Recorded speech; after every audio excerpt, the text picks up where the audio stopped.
नमस्कार दोस्तों, मैं सौरभ मालपानी, चार्टर्ड अकाउंटेंट और इंसॉल्वेंसी प्रोफेशनल आपके समक्ष प्रस्तुत हुआ हूँ एक और अमेंडमेंट लेकर जो इंसॉल्वेंसी एंड बैंक्रप्सी बोर्ड ने की है 18 सितंबर 2023 को।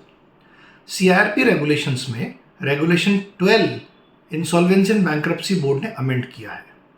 पहले इंसॉल्वेंसी एंड बैंक्रप्सी बोर्ड के सीआरपी रेगुलेशंस में रेगुलेशन 12 ये कहता था कि अगर आपका कोई क्लेम किसी कंपनी में है जो दिवालिया कानून के अंतर्गत सीआरपी प्रोसेस में आ गई है, तो पब्लिक अनाउंसमेंट में जो डेट दी गई है उस डेट तक आप अपना क्लेम प्रस्तुत कर दें विद प्रूफ कि भाई ये आपका क्लेम बनता है। अगर आप नहीं कर पाए तो अगले इंसॉल्वेंसी कमेंसमेंट डेट से 90 दिन के अंदर अंदर अपना क्लेम प्रस्तुत कर दें। अब इससे हो ये रहा था कि अगर कोई भूल गया, 90 दिन के बाद याद आया कि साहब मेरा क्लेम तो पेंडिंग रह गया है, तो वो आईआरपी या आरपी के पास जाता था। जनरली आईआरपी और आईआरपी ये कह के रिजेक्ट कर देते थे कि भाई आप 90 दिन के बाद आए हैं।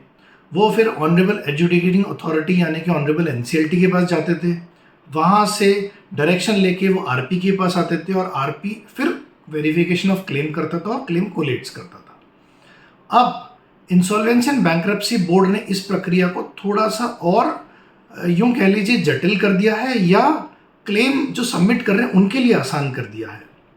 अब हुआ ये है कि अगर आप पब्लिक अनाउंसमेंट की डेट तक या पब्लिक अनाउंसमेंट में जो डेट दी गई है वहाँ तक क्लेम सबमिट नहीं कर पाए तो आपके पास 2 डेट्स होंगी, यानी कि आपको विद इन 90 डेज के अंदर अपना क्लेम सबमिट करना है इंसॉल्वेंसी कमेंसमेंट डेट से 90 दिन के अंदर।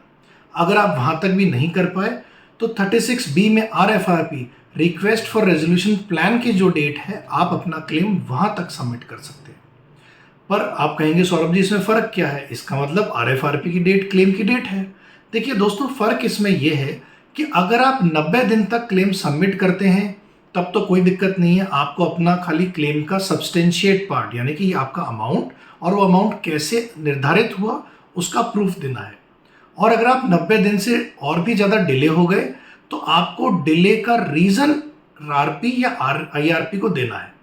यह डिले का रीज़न के साथ ही आप अपना क्लेम सबमिट करेंगे, यानी कि अब आपकी जो डेट हो गई है वो आरएफआरपी की डेट हो गई है। अब मैं इसको थोड़ा और समराइज करूं तो पहली डेट है पब्लिक अनाउंसमेंट में जो डेट दी गई वहां तक क्लेम सबमिशन।